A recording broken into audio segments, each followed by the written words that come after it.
উত্তর দিচ্ছ না কেন? টাকা কোত্থেকে পাইছো?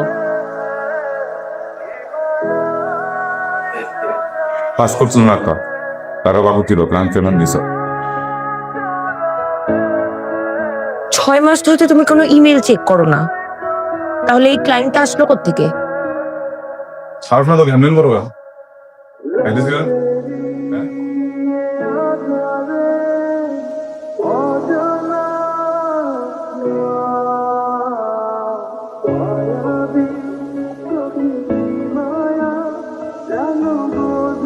রাজু, তুই আমার টাকা চুরি করে ইয়াবা খাইতেছিস?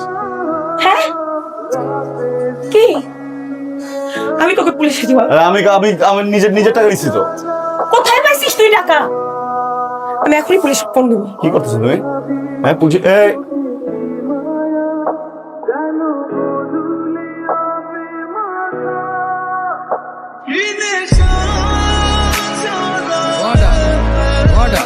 বাচ্চার কাস্টডি মা ফারজান আক্তারকে দেওয়া হবে।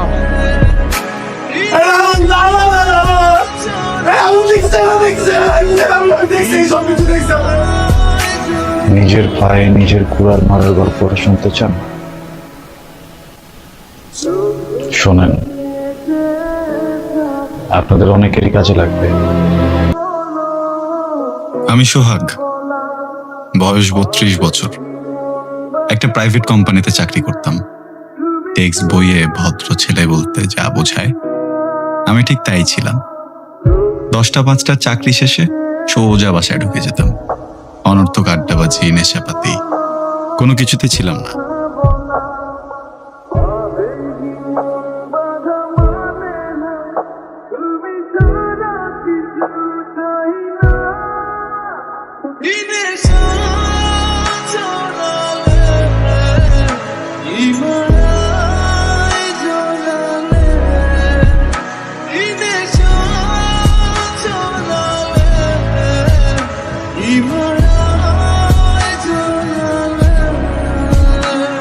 বছর ঘুরতেই ঘর আলোকিত করে জন্ম নিল পরীর চেয়েও ফুটফুটে সুন্দর এক কন্যা, আমার রাজকন্যা। পৃথিবীর সব মায়া, সব রূপ, ঐশ্বর্য যেন সৃষ্টিকর্তা ওর চোখে মুখে ঢেলে দিয়েছিলেন। ওই মুখের দিকে তাকিয়ে মনে হলো আমি এই পৃথিবীর সব থেকে সুখী মানুষ। সৃষ্টিকর্তার প্রতি শুকরিয়া। মেয়ের নাম রাখলাম শুকরিয়া। গরিব হওয়ার অসুবিধা হলো স্বাদ থাকে, সাধ্য থাকে না। ইচ্ছে করে মেয়েকে পুরো দুনিয়া কিনে দেই, কিন্তু সংসারে একজন নতুন মানুষের খরচ জোগাতে হিমশিম খেতে লাগলাম। আয়ের চেয়ে ব্যয় বেড়ে গেল। অর্থনীতির ভাষায় আয়ের চেয়ে ব্যয় বেড়ে গেলে তাকে বলে ঘাটতি, সাংসারিক ভাষায় অভাব। অভাবের সাথে যুদ্ধ করতে দেখা করলাম আমার একমাত্র সচ্ছল বন্ধু হাদির সাথে। হাদি আউটসোর্সিং করে, মাসে মোটা অঙ্কের ডলার পাউন্ড কামায়। আমার অভাবের গল্প শুনে ও আমাকে আউটসোর্সিং কাজের ক্লায়েন্ট দিল। টুকটাক গ্রাফিক্সের কাজ পারতাম, তাই দিয়ে বিসমিল্লাহ করলাম। দিনে অফিস, রাতে আউটসোর্সিং। মাস ঘুরতেই টাকা, ডলার আসতে লাগলো হাতে। সংসারের অভাবী রুগ্ন চেহারাটা খানিকটা কাজের ক্লান্তি আর ঘুমের স্বল্পতার প্রভাব পড়তে লাগলো অফিসের কাজে।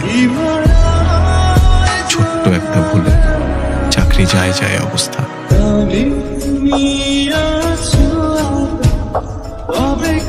আবারও ত্রাণকর্তা হয়ে এলো বন্ধু হাদি।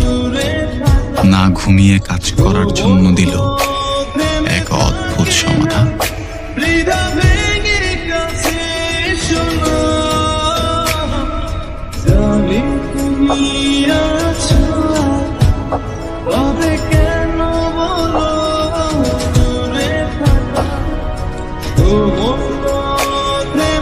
সেই প্রথম